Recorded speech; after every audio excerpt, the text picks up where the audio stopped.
안녕하세요. 김영업의 경제부동산입니다. 구독, 좋아요 부탁드립니다.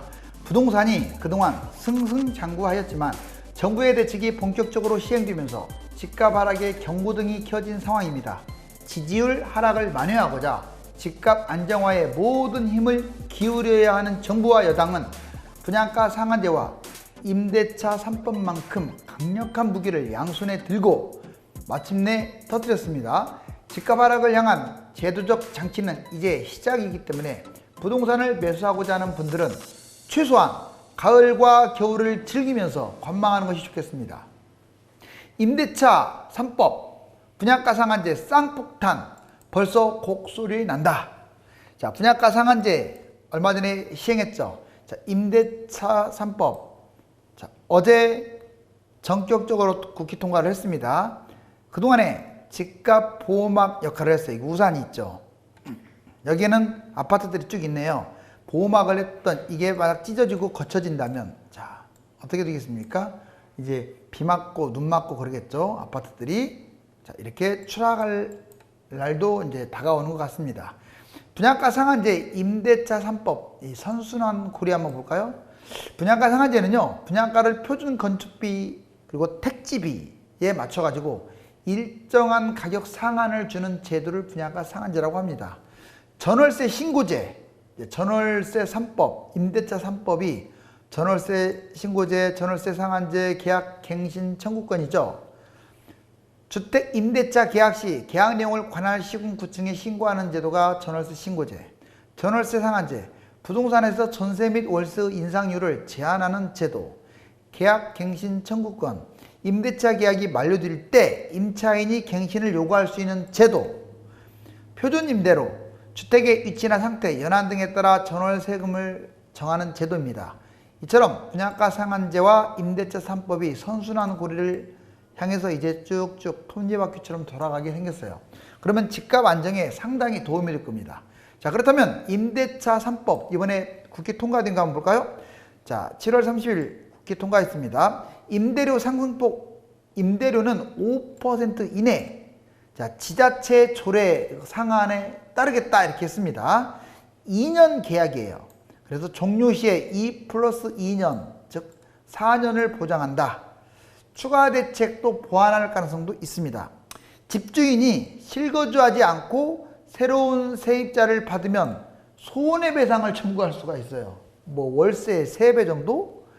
8월 공포 시행, 신고제 내년 6월 기존 소급 적용을 합니다. 뭔 말이냐? 바로 공포하자마자 시행될 거고요. 신고제는 이제 내년 6월, 그리고 기존 소급 적용한다고요. 이미 전세를 줬더라도 다음에 못 올린다 이 말이에요. 5% 이상. 집주인 직계 존속, 비속. 만약에 집주인 직접 또는 아들, 딸과 같은 뭐 직계 존속, 비속, 거주 시에 계약 갱신을 거부할 수 있는 권한이 있습니다. 이외에는 거부할 수 있는 권한이 없어요. 자, 이번에 분양가 상한제 집값 하락 효과. 이 분양가 상한제가 이제 전면적으로 이제 시행이 됐는데 과거에 분양가 상한제가 시행이 되면 집값이 크게 떨어졌고 분양가 상한제를 폐지하면 집값이 크게 올랐습니다. 먼저 이 순서로 하락했죠. 당장 재건축, 재개발 가격 하락 가능성이 있습니다. 그리고 이게 떨어지게 되면 강남 아파트, 고가 아파트들이 추락할 것이고요. 연이어서 서울 아파트 추락, 수도권 아파트 추락 이렇게 해서 대세 하락 구간으로 진입한다. 자, 바로 이런 고리 형성 가능성이 큽니다. 내 집 마련, 청약과 매입 5단계. 자, 여러분들 이제 특히 무주택자, 젊은 세대들 특별 전형으로 넣고 싶은 분들 청약 매입 5단계를 제가 가르쳐 드릴게요. 먼저 1단계 분양가 상한제라서 이제 상당히 좋은 조건으로 청약할 수 있기 때문에 이걸 떨어져도 좋으니까 한 50번 떨어진다고 생각하세요. 50번. 자, 여러분들 뭐 특별 전형이라고 해서 몇 번 넣으면 되는 줄 알고 착각하지 마세요. 일반 전형보다는 유리하지만 엄청 떨어집니다. 자, 분양가 상한제 릴레이식으로 청약을 하세요. 자, 아주 나쁜 거 빼고는 웬만하면 이제 가점에 따라 다르긴 하지만 웬만한 서울지역 또는 웬만한 신도시 택지지구는 좋으니까 릴레이식으로. 2단계 가점이 낮을 경우는요 추첨도 계속 넣고 상한제 이외에 청약도 계속 진행할 필요가 있습니다. 분양가 상한제 있는 곳들은 좀 좋은 곳들이 많잖아요. 그렇지 않은 이제 수도권 그런 지역들도 아주 이상하지만 않으면 기존 아파트 매입보다 훨씬 나으니까 넣으시라 이거예요. 그 다음에 세 번째, 이것도 저것도 아니다. 가격이 하락한 재건축 재개발 급매를 매수하십시오. 그게 청약 가점이 워낙 낮고 뭐 특별 전형도 없고 그러면 바로 세 번째 단계에서는 가격이 하락한 걸 생각해 볼 필요가 있어요. 그 다음에 네 번째, 분양가 상한제 적용이 받지 않는 서울 인접 재건축 재개발 이런 것들도 좀 같이 매수할 필요가 있겠죠. 마지막으로 다섯 번째, 만약에 1에서 4년 동안 이제 대세하락으로 접어들었다 그러면 오히려 청약보다 매수가 좋을 수도 있어요. 많이 떨어지면 1에서 4년 장기간 대기하여 하락장 타이밍을 매수하는 방법이 있습니다. 전체적으로 분양가 상한제 릴레이식 청약, 그 다음에 분양가 상한제가 좀 아닌 곳들 또는 경쟁률이 낮은 곳들 청약, 그 다음에 가격이 하락한 재건축 이런 곳들, 마지막으로 많이 하락한 곳들. 임대차 3법 핵심 내용을 볼까요? 전월세 신고제입니다. 부동산 거래 신고. 자, 거래로부터 약 30일 이내에 신고를 해야 하고 임대인 임차인의 신고 의무가 있어요. 전월세 상한제 주택임대차 보호법이죠. 임대차 계약 시 임대료 상한 도입. 최대 인상률은 직전 대비 5%입니다. 그 다음에 계약갱신 청구권 주택임대차 보호법인데 현행 기본 2년인 임대차 계약기간을 임차인 요구 시 자동 연장할 수 있도록 즉 2+2 1회 연장 현재는 확정되었습니다. 기타 뭐 2+2+2 3+3 뭐 이거 2 연장한다 뭐 무한 연장한다 하는데 아직은 이것은 이제 아니고 계약갱신 청구권 이걸 거부할 수는 있어요. 집주인이. 자, 물론 이 경우는 직계존속 비속이 같이 실거주 할 때만. 자, 이번에 각 제도 시행시기 이제 한번 알아볼까요? 계약갱신 청구권 전월세 상한제는 국무회의 의결을 거쳐 이르면 8월부터 바로 시행합니다. 시스템 등 준비기간이 필요한 전월세 신고제는 내년 6월달부터. 8월부터 세입자가 전월세 계약기간을 취소 4년 보장 받을 수 있습니까? 새로운 세입자는 자, 기본 계약기간 2년에 더해서 한 차례 2년 연장을 요구할 수 있습니다. 세입자가 원하면 총 4년 임대차 계약을 유지할 수 있다는 뜻이에요. 자, 기존 세입자의 경우는 그동안 거주기간과 상관없이 한 번의 갱신 청구권이 인정됩니다. 뭔 말이냐?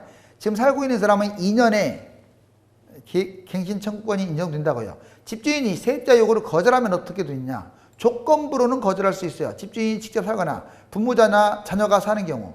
대신 2년 동안 실거주를 해야 합니다.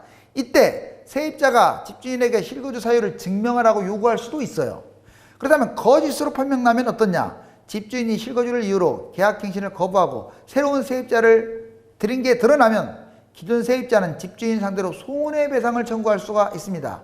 배상 규모는 그러면 어떻냐? 3개월치 월세래요. 여러분들 만약에 200만 원 살면 600만 원을 버는 거예요. 집주인이 다른 세입자에게 전월세를 주면서 받은 임대료에서 계약갱신 거절 당시 임대료를 뺀 금액의 2배, 계약갱신 거절로 입은 손해액 중에 가장 큰 액수를 청구할 수가 있다. 전세 만료가 3개월 남은 시점에서 이미 집주인이 재계약 거부 의사를 표시한 경우에는 어떠냐? 그럴 수도 있죠. 법 시행일 기준으로 기존 계약이 1개월 이상 남았다면 연장을 요구할 수가 있습니다. 설령 약속을 받았더라도 자, 법 시행 이제 이번에 진행된 다음에 1개월 있죠. 1개월 이상이 남았다면 요구할 수 있다고요. 집주인은 특별한 사유 없이 세입자 요구 거부할 수 없다는 거 꼭 기억하세요. 반대로 세입자와 2년 연장, 전세금 1억 인상을 약속했다. 8월에는 법이 시행되면 약속의 효력은 어떻습니까? 자, 1억 올려주기로 했지만 그거 사라집니다. 효력이 사라진다. 세입자가 요구하면 무조건 2년 연장을 해야 하고 전세금은 최대 5%까지만 올릴 수가 있어요. 집주인이 개정법 시행 전에 계약 해지를 통보하고 다른 세입자와 새로운 계약까지 완료한 경우에는 어떻냐? 자, 새로운 세입자 보호가 먼저입니다. 기존 세입자가 계약갱신을 요구할 수가 없어요. 이런 경우는 이제 새로운 세입자가 이미 정해진 상태에서는 어쩔 수 없어요. 예상되는 부작용도 있습니다. 4년마다 전셋값 상승이 예상됩니다. 그 시점에 임대차 시장에 들어오는 세입자들에게 부담으로 작용될 수가 있겠죠. 전세 공급량이 줄어서 전셋값이 오르고 거래량도 줄어들 것으로 전망됩니다. 당장 말고 4년마다 한 번씩 했을 때 좀 올라갈 수가 있습니다. 하지만 이건 역시 제도적 장치를 해야겠죠. 자, 민간 분양가 상한제 지역을 한번 봤더니 이번에 분양가 상한제입니다. 서울 13개 전 지역 정비사업 동단위로 지정했죠. 은평, 불광, 가련, 수색, 신사, 증산, 대조, 역촌, 강서, 방화, 공항, 마곡, 등촌, 화곡 이 5개 동이에요. 광명, 소화, 철산, 하안, 과천, 배량, 부림, 원문, 주암, 중앙, 하남, 창호, 신장, 덕풍, 풍산, 동대문, 이문, 이경, 제기, 용두, 청양리, 답신리, 회기, 전농, 노원, 상계, 월계, 중계하계, 성북, 정릉, 장위, 동암, 기름, 동소문동 23, 보문동 1, 안암동 3, 동선동 4, 삼선동 1, 2, 3. 그 다음에 이제 이 핵심 중앙, 서대문, 마포, 양천, 영등포, 동작, 중구, 용산, 서초, 강남, 성동, 광진, 송파, 강동을 포함시키죠. 분양가 상한제, 분양가가 20-30%나 무려 낮습니다. 강남일수록 집값 분양가가 훨씬 다운된다고 보면 돼요. 왜냐하면 건축비, 대지비가 이렇게 있다면 분양가 상한제, 그전에는 허그에서 승인했는데 4,700만 원이다. 그러면 강남에서 분양을 했다. 건축비, 대지비 이거 2,160만 원으로 대략 2,500, 거의 반절 가까이나 절약할 수도 있습니다. 물론 최종 나와봐야 또 확정이 되는 건데 생각보다 많이 떨어집니다. 비강남 건축비, 대지비에서 허그 승인 분양가가 2,200만 원이라면 지금은 대략 1,100. 물론 이제 지금 훨씬 이거보다 분양가가 비싸죠. 그래도 많이 얼마 전에 허그에서 했던 것보다 훨씬 많이 다운된다. 분양가 상한제 주택가격 산정 방식은 택지비, 감정평가액으로 하고 기본 건축비, 국토부 고시, 연 2위 하죠. 가산비용, 특수구조, 초고층, 친환경 이 3가지를 참고해서 내립니다. 분양가 상한제, 자, 어떤 영향을 주느냐. 여기 예전에 상한제를 폐지했더니 집값 어때요? 쭉쭉쭉쭉 올라가고 있네요. 그러다가 자 2008년 1월 달에 분양가 상한제를 시행했어요. 상한제 시행한 다음에 집값이 폭락합니다. 쭉 떨어지죠. 이렇게. 그러다가 이번에 다시 또 2014년 12월 달에 상한제 또 폐지해버렸어요. 쭉 올라갔네요. 자, 이제부터 지금 상한제가 시행되고 있죠. 이제 떨어질 일만 남았네요. 이게 우연의 일치가 아닙니다. 분양가가 다운되면 재건축 조합 매물들이 떨어질 것이고 재건축이나 재개발 그러면 당연히 그것이 떨어지면 일반 아파트들이 떨어지기 때문에 이러한 현상이 벌어지는 거예요. 분양가 상한제 시행 시 마이너스 4.4% 전국적으로 하락을 했고 분양가 상한제 미시행 시 30% 이상의 폭등을 불러왔다. 자, 임대차 3법 주요 내용 및 시장 우려. 근데 좀 우려적인 면도 있죠. 전월세 신고제, 임대차 계약 시 실거래가가 신고 의무화가 됐습니다. 그리고 과세 목적 활용 시에 세액 부담을 세입자에게 전가될 수 있다는 이런 위험성은 있어요. 전월세 상한제, 임대차 계약 시 임대료 인상률을 제한했죠. 그런데 인상 제한으로 임대매물 감소가 우려될 수 있습니다. 전세를 월세로 바꾼다든가 이런 경우가 좀 늘어날 수도 있고요. 계약갱 신청권, 임차인의 임차 연장 권리를 보장받는 거죠. 자, 인상분 앞당겨 받는 등 전세값 인상. 하지만 이건 소급 적용을 했기 때문에 이제 문제가 안 돼요. 다만 4년 지난 다음에 대책을 또 세워야죠. 분양가 상한제 효과. 자, 기대 효과는 그렇고 부작용은 뭐가 있느냐? 재건축, 재개발 사업이 위축되어 가지고 공급이 줄어들 수가 있어요. 분양가와 자, 시세의 격차가 크므로 일명 로또 아파트가 늘어나서 청약 과열이 예상될 수가 있습니다. 수익성 악화로 민간 공급이 위축되고 가격 통제로 품질이 저하될 수가 있다는 단점도 있습니다. 자, 주택가격 전망 크게 올랐습니다. 전망 지수예요. 125에서 96까지 4월 달에 떨어졌다가 다시 7월 달 현재 125. 집은 갈고리 모양으로 약간 꺾이긴 했지만 심리는 최고치입니다. 그래서 지금 매도가가 내려오지는 않고 있어요. 소비자 심리지수 뚝 떨어졌다가 지금 회복 중이죠. 이렇게. 그런데 재미있는 것은 주택가격은 다 회복했는데 소비자 심리지수는 좀 덜 회복한 것은 경기에 비해서 주택 가격이 과열임을 알 수가 있어요. 자, 서울 사람 경기 지역 매매와 전세 매물 감소율. 서울 사람들이 고양시, 남양주시, 용인시, 김포시, 수원시를 싹쓸이하고 있죠. 특히 고양시, 남양주시를 왜 많이 산 줄 아세요? 서울 사람들이 여기가 싸 보이거든요. 실제로 여러분들 투기꾼들은 놀라울 정도로 똑똑합니다. 자, 여기는 안 올라가는 곳이야, 먼 곳이야, 이게 없어요. 서울에서 가까운 거에 비해서 싸니까 산 거예요. 자, 그 다음에 용인시는 뭐 싼 곳은 아니지만 그래도 분당에 비해서 상대적으로 저평가됐다고 판단이 되니까 경기지역 시군구 전세 매물 여기 보시면 과천, 용인, 수지, 광명, 의왕, 부천, 하남 이 일대가 아주 지금 씨가 말랐어요. 전세가. 행정수도 이전 반대 갈수록 늘어납니다. 처음에는 찬성이 53.9, 반대가 34.3 압도적이었는데 지금 반대 44, 찬성 48 거의 반반으로 오차 범위까지 쫓아왔죠. 조금 지나면 아마 반대가 더 많을 것 같아요. 솔직히 개인적으로도 행정수도 이전은 반대합니다. 왜? 그게 수도권 집값이라도 확실하게 떨어뜨리면 모르겠는데 전국을 불바다로 만드는 거고요. 무엇보다도 세종, 대전 그 인근 아파트를 폭등시켜서